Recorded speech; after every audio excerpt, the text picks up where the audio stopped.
Antes de começar o episódio, alguns avisos.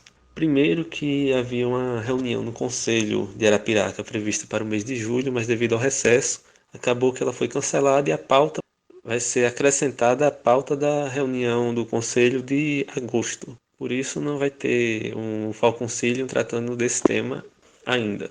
Eu queria pedir desculpas a Tassiane, que na introdução do episódio anterior acabei me referindo a ela como Tatiane, né? O nome dela é Tassiane e fica aqui meu pedido de desculpas. Lembro que a gente tem um canal no Telegram, em @politicast. A gente também está na rede Matrix. E os links de todo canto onde a gente está estão lá na postagem, naquelas figurinhas no rodapé de cada postagem, certo? E se você quiser contribuir conosco, a partir de R$ 1 por mês, você pode ajudar esse projeto a crescer e melhorar. É isso aí, fiquem com a segunda parte da conversa sobre o Partido Comunista Brasileiro. Eu sou o Carlos Galdino e hoje tenho como convidado Rodolfo Oliveira. E vamos lá.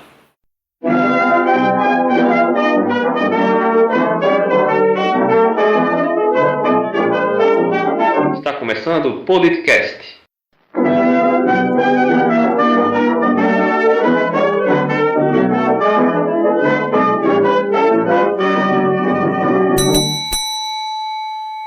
O Jango, ele era afiliado ao PCB, né? Porque ele foi uma das coisas que causou medo na elite econômica, né? De chegar, de ter uma ascensão comunista no Brasil, né? Que acelerou assim, o patrocínio ao golpe militar. Eles viram que o brinquedinho chamado democracia, que eles tinham criado para eles, podia sair da mão deles. Então o Jango não é do PCB, ele era do PTB, né? Até, por exemplo, durante o período de legalidade, você vai ter alguns comunistas que são eleitos através de outras siglas, né? Então, alguns deputados do PTB, do PSB, são, na verdade, membros do PCB que foram eleitos, já que o PCB não tinha registro eleitoral naquela época. Certo. Isso aí na época de Vargas ainda? Não, isso não, já na época da década de 50, começo de 60. Enfim, o período do JK foi um período de mais liberdade de atuação, de menor perseguição aos comunistas, né? Então isso foi o período de maior expansão do PCB, né? De maior presença do PCB no meio operário. Então, por exemplo, como eu falei, o PCB conseguia até eleger deputados, senadores através de outras legendas, já que não tinha o registro eleitoral. Então o Jango, né, ele vai se apoiar realmente nos discursos de reformas de base, né? O Jango não era comunista. Minimamente o que ele estava propondo era um projeto de nação para o Brasil, que veja só, a classe burguesa no Brasil, né, aristocrata aqui do Brasil é tão reacionária que nenhum projeto de nação admitia, né? Porque o Jango falava em reforma agrária, limitação da só na época, né? Até hoje demonstra estar assim. Pois até hoje não se passou pautas como a da reforma agrária. O PCB ele vai estar apoiando as reformas de base do Jango. Então isso realmente vai despertar ainda um maior medo ainda nesses setores conservadores do país, né? Os Estados Unidos, já no clima da Guerra Fria, vão ficar amedrontados que ocorresse uma revolução como foi em Cuba, no Brasil, né? Em um país das dimensões do Brasil, não ia realmente ficar nas dimensões de uma ilha como é Cuba, né? Ia se expandir por toda a América do Sul. E só lembrete, eu não lembro agora se eu já falei em outro episódio sobre isso, mas reforma agrária não é pauta comunista, pauta de esquerda, é uma pauta de defende uma melhor utilização das terras. Isso, né? É uma questão de desenvolvimento do país, não tem nada a ver com o comunismo. Mas a gente tem uma direita tão reacionária que acaba o pessoal de esquerda sendo obrigado a defender essas coisas. Pois é, uma pauta onde está o caráter de que a burguesia brasileira não é uma burguesia revolucionária, é uma burguesia que historicamente foi submetida ao capital internacional. Então, uma burguesia que não tem um projeto de nação. Historicamente, até a própria aristocracia brasileira ela é fundada no domínio da terra. Então, falar em reforma agrária é ameaçar o poder que a gente ainda, hoje em dia, a gente encontra no interior dos estados aí, dos coronéis do interior, das famílias. Por exemplo, Alagoas é dominada por 12 famílias. Família de cunho, muitas de cunho coronelista, né? Que ameaça, que mata, que faz atividades aí de pistolagem pelo interior para os opositores políticos dele, né? Então, reformas de base, falar num contexto conservador desse, realmente é um perigo para essa elite. Então, com o golpe em 64, aí, até essa época, o PCB já tinha conseguido restabelecer a legalidade ou ainda continuava não, ilegal? o PCB ainda era ilegal. Ainda era ilegal quando veio o golpe. Isso, o PCB só vai recuperar o registro em 85, depois já é democratização, num período enorme realmente de ilegalidade. Então, foi um ano depois do golpe, né, que veio um ato institucional que destituiu os partidos? Isso, é o AI-2, se não me engano, é o ato que realmente acaba 65, até com os partidos que apoiaram o golpe, como o DN que sempre foi um partido golpista na história do Brasil, desde a época do Vargas, né, que é do suicídio de Vargas, que está por trás da pressão da UDN, enfim, que já queria dar um golpe naquela época. Até o DN vai ter o seu registro cassado. Instituiu o bipartidarismo. Isso para tentar disfarçar que era uma democracia, né, a ditadura. Só a gente manda, mas para não pegar tão mal assim internacionalmente, vamos deixar criar um outro. Isso, então criaram esse bipartidarismo, era o partido sim e o partido sim senhor, né, na verdade. E vejam só, até é interessante que a gente vê o poder, até antes de começar realmente os anos de chumbo, né, da década de 70 principalmente, o PCB mesmo durante a ditadura militar, ele tem uma atuação enorme de mobilização de massas, né, de mobilizações de base. Então, por exemplo, a bancada, se não me engano, das eleições de 67, a bancada do MDB, né, que era a gente tem uma Arena, que era o Partido da Ordem, né, dos militares, e tem o MDB, que vai ser a oposição que eles deixam existir, que não tinha uma grande influência na época, mas que tinha realmente um papel de denunciar as violências, a ditadura, os excessos. Foi um papel muito importante, mas era um papel pequeno, né? Porque pequeno. Era o único papel que eles permitiam para uma oposição. Então, nas eleições de 67, se não me engano, a bancada do MDB vai conseguir 1/3 dos parlamentares, ou seja, vai conseguir poder de veto dentro do Congresso. E a ditadura culpa o PCB como responsável por esse sucesso eleitoral do MDB. Então, eles têm que articular um golpe interno, né, onde os deputados e senadores iam eleger diretamente outros representantes para o Arena conseguir diminuir essa participação do MDB dentro do Congresso, né, justamente para que a ditadura conseguisse aprovar com facilidade todos os decretos, né, que os militares queriam impor.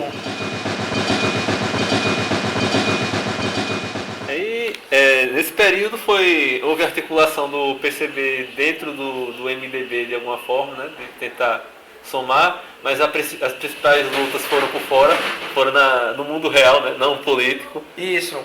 Aí onde está, por exemplo, aí a gente tem que voltar um pouco antes de falar do que foi o racha do PCdoB, né? Antes a gente tem no Brasil a repercussão de outro acontecimento internacional, que foi a desestalinização, né? Após a morte do Stalin, a denúncia dos crimes que o Stalin cometeu, vários partidos comunistas aí pelo mundo começaram a fazer uma autocrítica. No Brasil não foi diferente, né? Até o Jorge Amado, né, que era do PCB, né, era um deputado do PCB, ele vai lançar um texto, né, que estava rodeado de um mar de lama, não sabia, né, enfim, denunciando toda essa questão da conjuntura internacional, né, após a divulgação dos crimes do Stalin, vai impulsionar um processo de autocrítica dentro do PCB. Uma parte dos setores do PCB não aceitam essa autocrítica, né, ao stalinismo e tal, só que acaba sendo minoria. Então o partido ele segue numa linha de autocrítica ao stalinismo, apesar de ter alguns setores que estão em descontentamento, né? Em 61, o que é que vai acontecer? Para tentar burlar a legislação eleitoral que dizia, olha, o PCB é ilegal porque ele é uma fração de uma organização internacional. É a fração internacional do Brasil.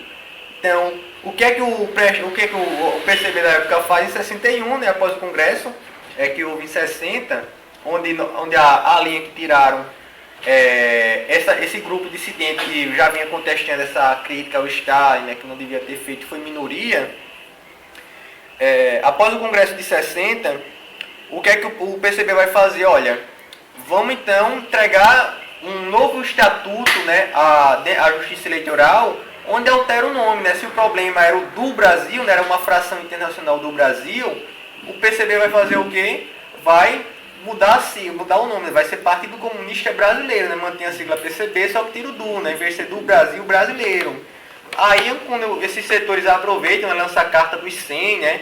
Dizendo que eles estavam acabando com o PCB, né? Da época, e aí eles racham e fundam o PCdoB, né? O PCB que na época tinha mais de 50 mil filiados, aí no Brasil, sem contar os militantes que não eram filiados, 100 racham, né? 100 lideranças do PCB racham, fundam o PCdoB em 62, e a partir daí dão rumos ao outro partido que vai ter uma história muito bonita. Eles vão para o Araguaia, né? Investir na luta armada, na luta do campo, mas que hoje em dia se degenerou bastante, enfim, com as suas políticas de conciliação de classe, puramente isso.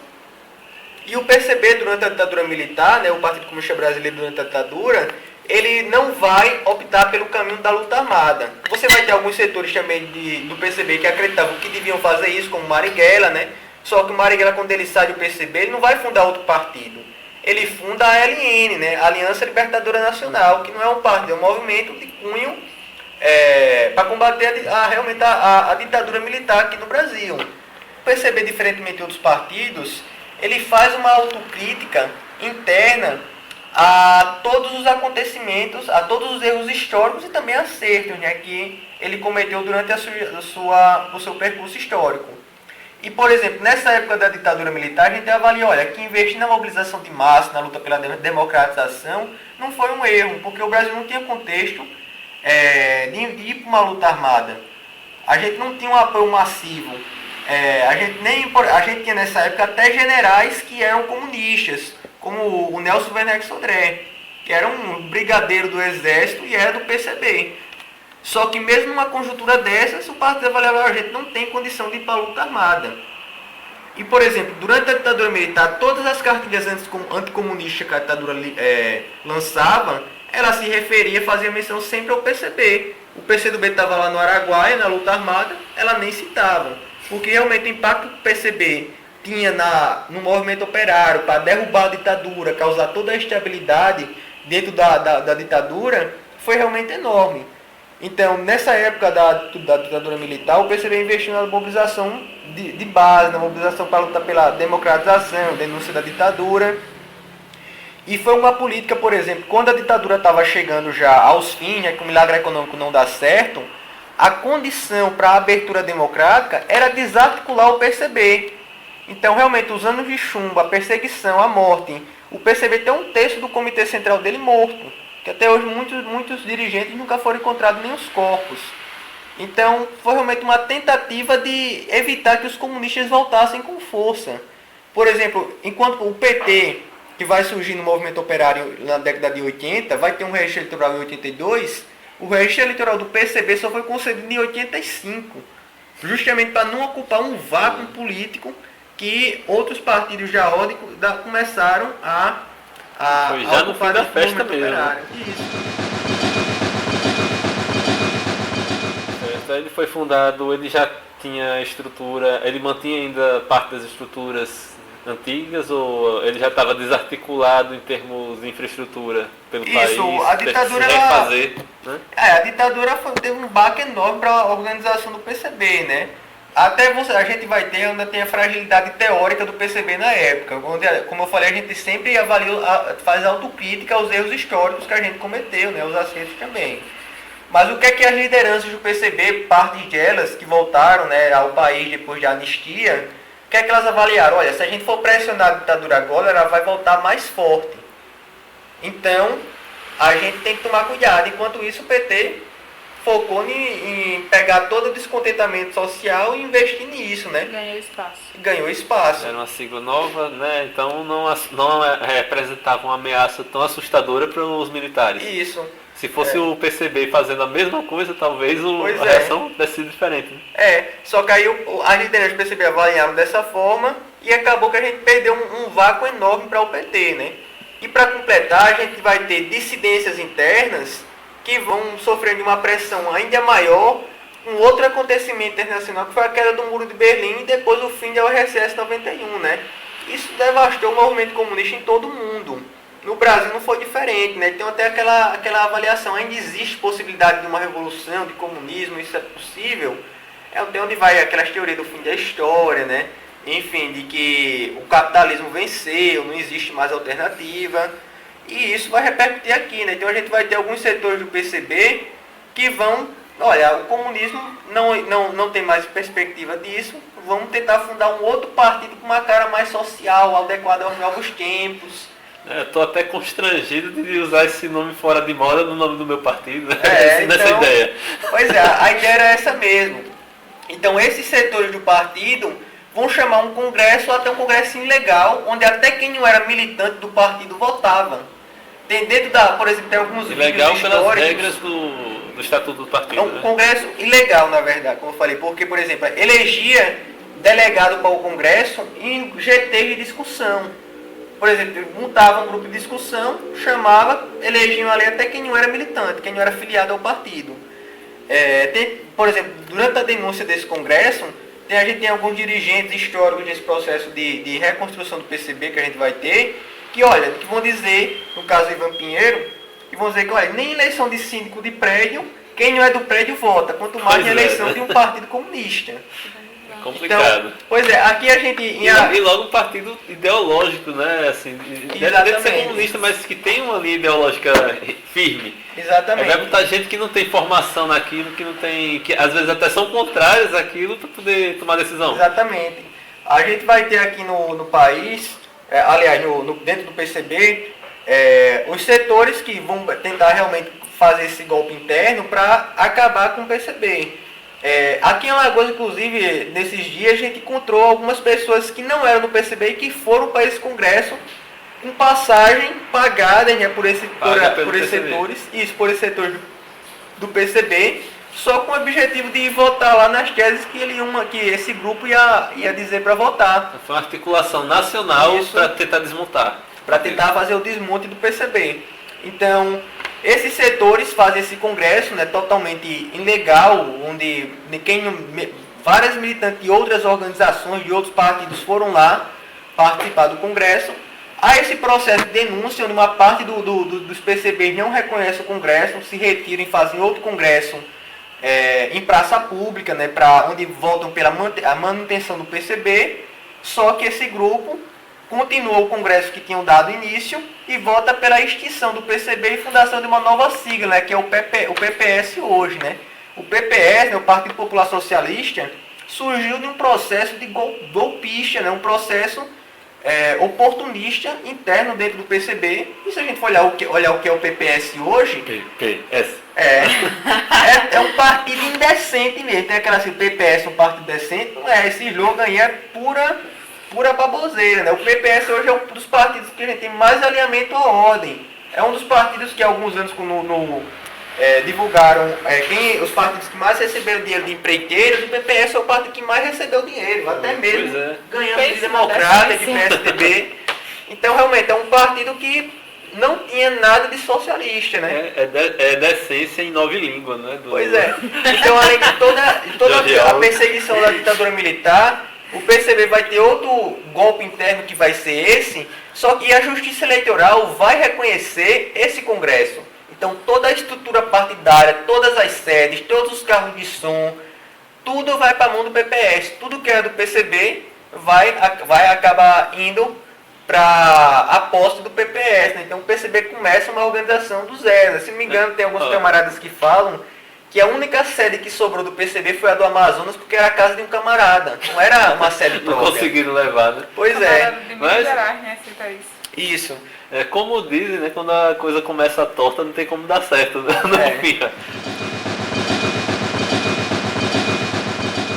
Durante a maior parte do século XX, o que o PCB apostava era numa linha nacional desenvolvimentista, onde o PCB avaliava, olha, o capitalismo no Brasil não está completamente desenvolvido.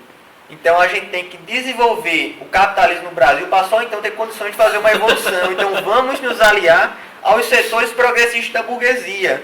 Onde estavam os setores progressistas da burguesia quando teve o golpe de 64? Tudo se acuaram, tudo correram para debaixo dos generais militares. Então o PCB realmente foi escanteado, apostou numa estratégia errônea, né? Claro que hoje em dia é muito fácil a gente estar dizendo, olha, eles erraram no passado. Mas é engraçado, né, essa estratégia. Pois É é. como você ter assim, policiais e não tem crime. Então vamos incentivar que exista crime para poder a gente usar os policiais. Mas até era uma orientação da Terceira Internacional, né? O movimento comunista internacional orientava que, olha, a América do Sul, né, no caso, ainda é feudal, então a gente tem que superar essas estruturas feudais para conseguir fazer uma revolução no país. Agora, essa linha parece muito com o que eu vi numa entrevista do Flávio Dino, lá do Maranhão, né, que é do PCdoB, ele dizendo que ele estava levando o capitalismo, ele como comunista estava levando o capitalismo para o Maranhão, porque lá ainda estava na época de oligarquia. O PCdoB, né, é o partido que hoje ainda aposta nessa estratégia de conciliação de classe, né, de se aliar um suposto setor progressista da burguesia, que a gente avalia que não existe, nunca existiu no país. Então, ou seja, ainda está preso às amarras teóricas do século XX. Né? Hoje em dia o PCB superou essa análise teórica. A gente tem um passo adiante quanto a isso, né? Dentro dessa avaliação. A gente diz, olha, hoje no Brasil não existe possibilidade nenhuma de avanço para a classe trabalhadora com aliança com a burguesia. Então a gente rejeita qualquer possibilidade de aliança com setores da burguesia para conseguir algum suposto benefício, né? Aí onde a gente põe a estratégia do poder popular, né? O que é o poder popular? É articular os setores, né, onde tem a classe trabalhadora vive, trabalha, enfim, os setores de cultura, movimento estudantil, para conseguir realmente fazer uma oposição ao Estado, uma dualidade de poder, né? Como, por exemplo, para dar um exemplo histórico, a Revolução Russa, né? Os soviéticos russos eram o quê? Tinham um poder semelhante ao do Estado, né? Onde quando eles fizeram a Revolução de Outubro, os soviéticos tiveram condição de dar sustentação material a essa revolução. Então, construir o poder popular hoje para o PCB é justamente buscar fortalecer as instâncias do poder popular, os conselhos populares, para conseguir ser fazer uma oposição ao Estado, oposição à burguesia, sem cair em estratégia eleitoreira, né? O PCB participa de eleição, mas a gente não tem ilusão nenhuma de que a eleição vai mudar alguma coisa, né? Mas Ele uma oportunidade oportunidade para a classe trabalhadora.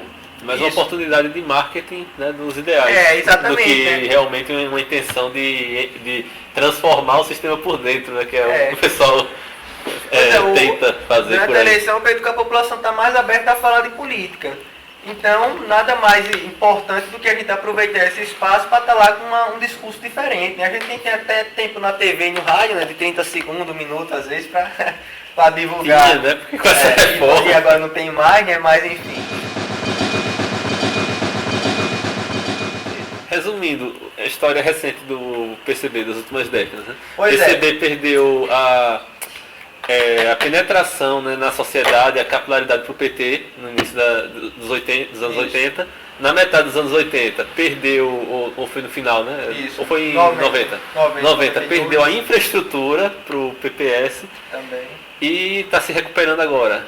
Isso, aí nesse processo de reconstrução revolucionária do PCB, né, onde a gente tem uma maturação teórica bastante positiva nesse sentido, e mesmo você vai encontrar intelectuais que não são do PCB, mas esse consenso de que o partido que mais faz uma análise mais coerente da realidade brasileira é o PCB, justamente por esse processo de reconstrução histórica e de autocrítica que a gente faz.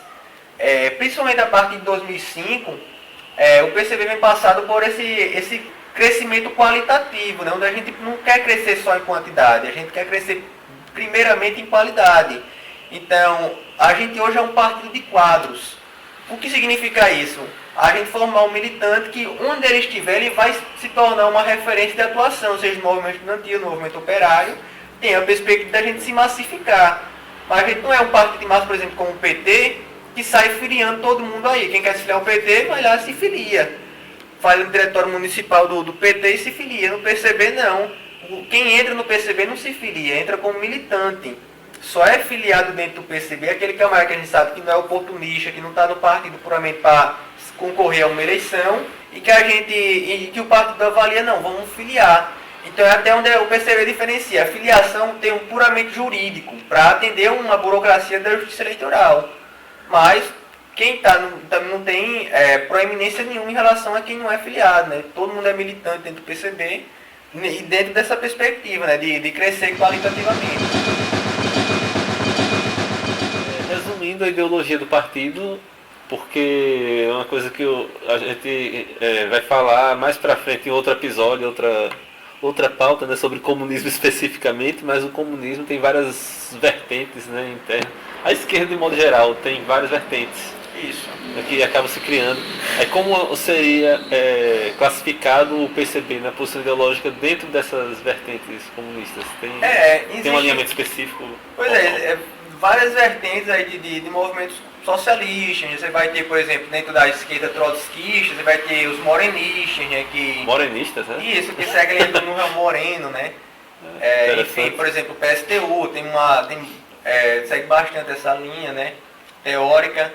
Você vai ter os inspirados em Trotsky, né? Enfim. O PCB a gente se considera um partido marxista-leninista, né? A gente, de forma alguma, renega todas as contribuições que Marx, né, que o marxismo clássico, né, de Marx e Engels, tenha contribuído de contribuição teórica mesmo, de interpretação da sociedade.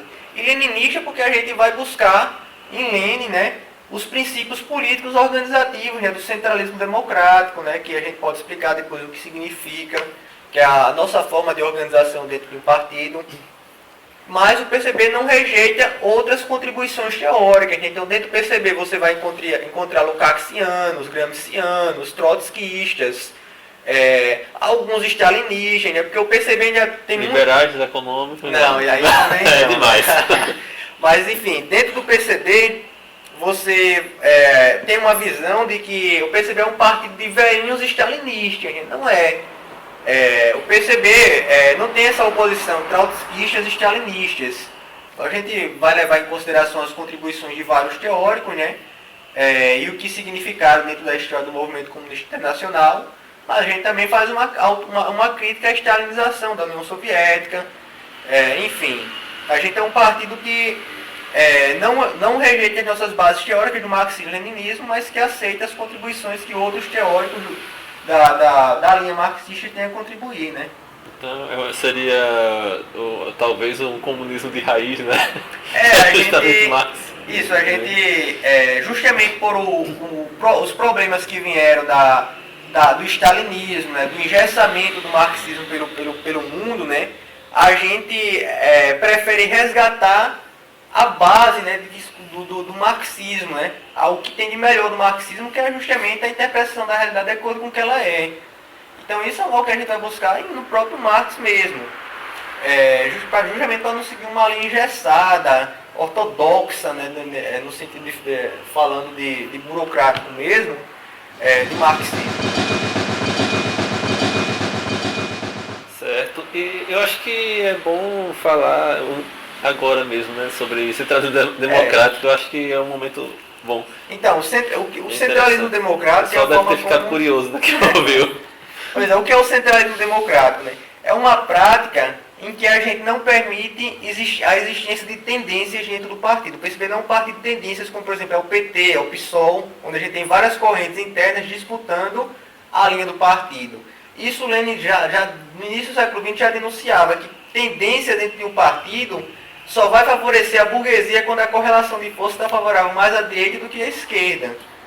Então é o que, por exemplo, é o PT hoje, né? A gente tem uma corrente, apesar de você encontrar correntes marxistas dentro do PT, né, realmente de esquerda, são correntes minoritárias, né? Quem controla o PT é os setores da conciliação de classe, né? Principalmente hoje, né? Porque nesses últimos, as últimas décadas, as que eram mais à esquerda saíram. Estão até saindo. Viraram partido, foram para outros partidos que aceitam tendência. A fundação tendência. do PSOL, do PSTU, são ainda desses rastros do próprio PT, né? Do movimento corrente. Então o que acontece? O centralismo democrático é um princípio organizativo que preza a exaustão do debate para chegar a uma linha política. Chegou nessa linha política, a gente tem a centralização. Olha, todo mundo vai ter que seguir essa linha, né? A gente não admite divergências. Como é se dar esse debate? Por exemplo, dando exemplo de processo congressual. A coordenação nacional, né, o Comitê Central do PCB, que está acessando, né, o mandato, né, quando está chegando o período congressual, faz uma avaliação do que é a conjuntura, de como deve se organizar internamente o partido e manda essas teses para as bases. A partir daí, cada célula do PCB vai ter autonomia para acrescentar, para alterar, para retirar coisas dessas teses, mudar o estatuto no que acha que tem que mudar, enfim, fazer todo esse processo. E como se dá, olha, por exemplo, se a gente tem aqui duas teses, eu acho, por exemplo, posição do PCB sobre as drogas, legalização das drogas. Tem um militante que é contra a gente apoiar a legalização das drogas, tem outro militante que é a favor. Vamos votar? Não. Primeiro, cada militante vai ter que debater a tese. Se não conseguiu chegar a um consenso, nenhuma proposta de consenso, que muitas vezes os militantes vão lá, conversam. Não, realmente, a gente pode, o cara que era contra a legalização pode ser a favor da legalização em determinadas condições que o outro também era capaz de ceder. Enfim, é só um exemplo. Chegar a uma terceira proposta que agradaria os dois. Isso, exatamente. Então tem essas tentativas de consenso. Se realmente não chegar a um consenso, é que aí onde ia haver a votação e ia seguir o caminho da maioria. Quer dizer que vão ignorar completamente a outra visão? Não, porque decorrer dos anos, dos meses ou até dias, esse posicionamento se mostrou errado, muitas vezes já é consenso que o caminho que devia tomar era o outro, né? Da outra proposta que naquele momento foi derrotada, deverão seguir, né? Mas aí só se rediscute na próxima depende. reunião, né? A linha tática do PCB, a CPN, né, que é a Comissão Política Nacional do PCB, ela tem autonomia para alterar a tática, né? Não pode mexer no programa, né? O programa só é imexível, né? Que é dentro do Congresso que a gente discute, né? Então, hipótese alguma, a gente vai deixar de discutir socialismo e comunismo, né? Mas, por exemplo, a tática é o que a gente pode mudar. Mas, voltando a falar desse processo congressual, como eu falei, o Comitê Central manda as teses, as bases discutem, votam, fazem os seus congressos de base, onde elege o secretariado do núcleo, e a partir daí tiram os delegados para a etapa estadual do Congresso. Na etapa estadual ou regional, todas as células daquela região, daquela regional do partido, se organizam para pegar todo aquele apanhado das teses e realmente olhar onde uma célula divergiu da outra, onde concordaram, uma proposta de consenso, abrindo novamente todo esse espaço democrático de debate, onde cada militante é livre para defender a opinião que quiser. Os antigos secretários nessa época não vão ter proeminência nenhuma em relação ao outro. Cada um vai ter o seu ponto de vista com direito de defesa, né? Dentro desse espaço não existe hierarquias, né? Isso, não existe hierarquia, né? A única hierarquia é da mesa que vai controlar o debate, marcar tempo, marcar fala, enfim. A única hierarquia é eleita entre os próprios representantes. E o objetivo, nesse caso, mais é evitar excessos, né? Isso, é para marcar o tempo direitinho, garantindo que seja democrático o espaço. Aí, enfim, dentro da etapa regional do Congresso, né, elege novamente o secretariado regional e tira os delegados para ir para o Congresso Nacional. Como também é tirado os delegados, vamos votar em urna? Não. Por exemplo, o antigo secretariado vai indicar uma forma, por exemplo, comum que a gente faz. Olha, por exemplo, se aqui a gente vamos indicar 10 delegados, o antigo secretariado apresenta a lista de 10 nomes. A partir daí abre para a plenária discutir. Aí o militante, olha, eu sou contra a supressão, eu sou a favor da supressão de tal nome, porque esse fulano não representa muito bem essa célula, e sou a favor da inclusão do nome de fulano de tal. A partir daí é que novamente há esse processo de defender a tese de por que aquele militante tem que ir para o Congresso e por que ele não tem que ir, né? E aí a montagem do time segue a mesma regra que você já definiu no exemplo lá das drogas, né? Vai se tentar chegar a um consenso, né? Isso, aí onde está. Se não chegou o consenso é que vota, né? Realmente, olha, vamos fazer uma votação porque não chegou um consenso. Mas, enfim, aí onde tem a etapa nacional do Congresso, né? Onde é a mesma questão. Todos os regionais vão lançar as teses para a etapa congressual. Quem faz a sistematização, onde foi consenso em todo o país, já está lá com proposta de consenso, né? Onde foi dissenso é que realmente rola as polêmicas no Congresso, defender. Por exemplo, a UJC, a União da Juventude Comunista e a Juventude PCB, ela foi desativada durante a ditadura militar. Uma precaução do partido, né? Porque a juventude é um setor menos organizado, né? Às vezes mais imaturo. Mais vulnerável. Né? Isso, mais vulnerável. Então, para questão de proteção, preferiu desarticular. Depois voltou à articulação. E havia até dentro do partido uma discussão de que a OJC era usada para fazer disputa interna do partido, né? Então, dentro do Congresso ia dizer, olha, como vai ser a nossa representação da juventude? Então, houve várias disputas de tese. Mas, enfim, é um exemplo realmente de discussões que há, de proposta de dissenso, que realmente há o choque no Congresso, onde os militantes vão estar livres lá para defender se tem que criar uma OJC, se não tem que criar, enfim. Então, dentro desse processo, após discutir as teses, de aprovar as teses no Congresso, há a eleição do Comitê Central do Partido, né? Do Secretariado Nacional. A partir daí, depois de toda essa etapa congressual onde fechou a linha política, a gente tem a centralização. Né? Centralismo democrático é isso. A gente tem a democracia do debate congressual, mas depois que tirou a linha, a gente centraliza, porque senão tem racha, ninguém segue uma linha. Centraliza nesse caso.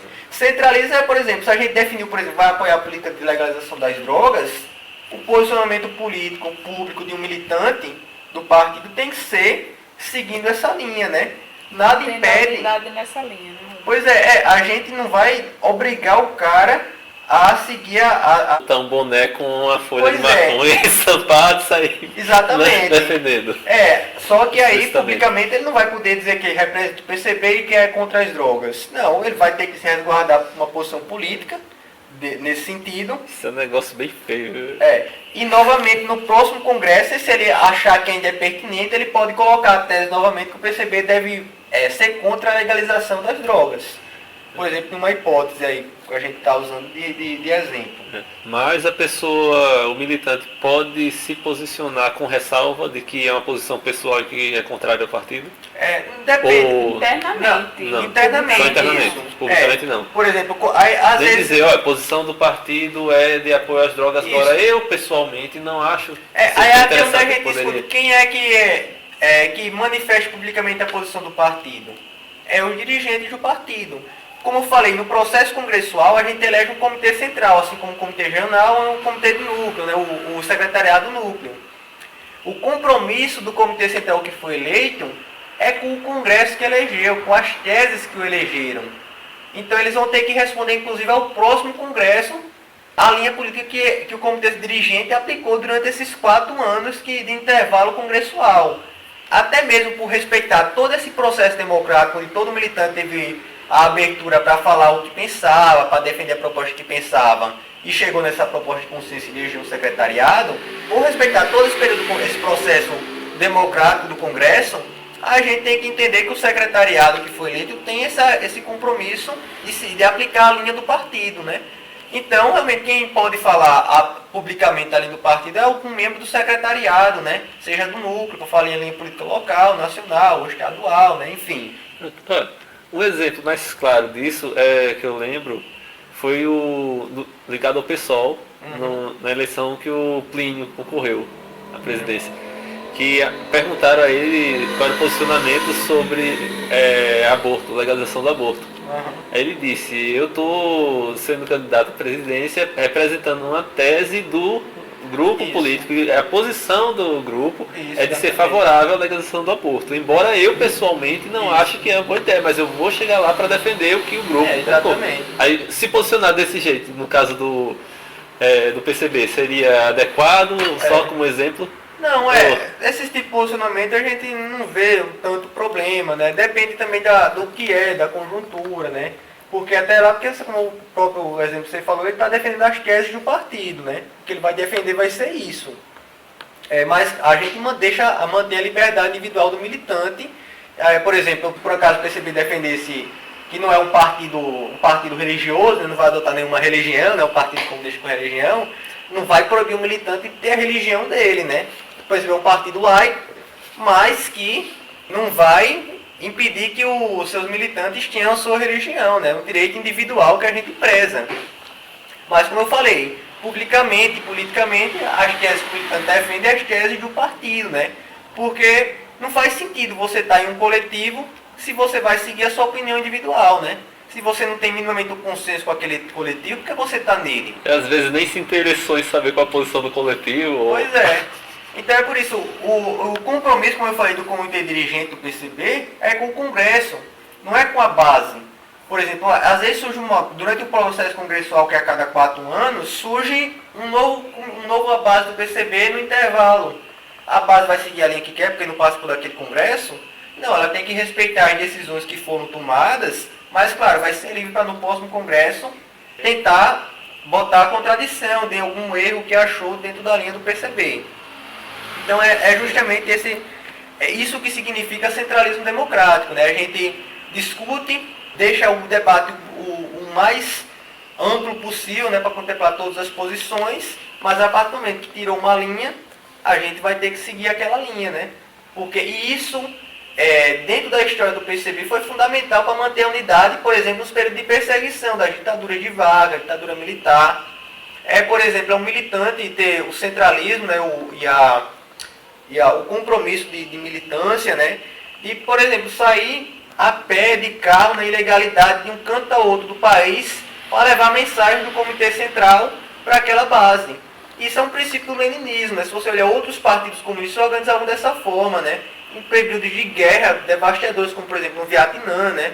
Por exemplo, você vai ter um partido comunista lá de lá, seguindo essa linha estritamente centralista, né? Os caras defendiam, os militantes estavam na guerra, defendendo as teses de que tinha que fazer a revolução, né, no Vietnã, e só tinha espaço para contestação no próximo Congresso, né? Os caras tinham que respeitar o centralismo, né? Mas só para dar um exemplo resumido da importância de seguir essa linha do centralismo, né, dentro do partido, para não criar tendência interna, porque senão tem rachas e fragmento, é um problema. A conversa continua no próximo episódio do Politicast.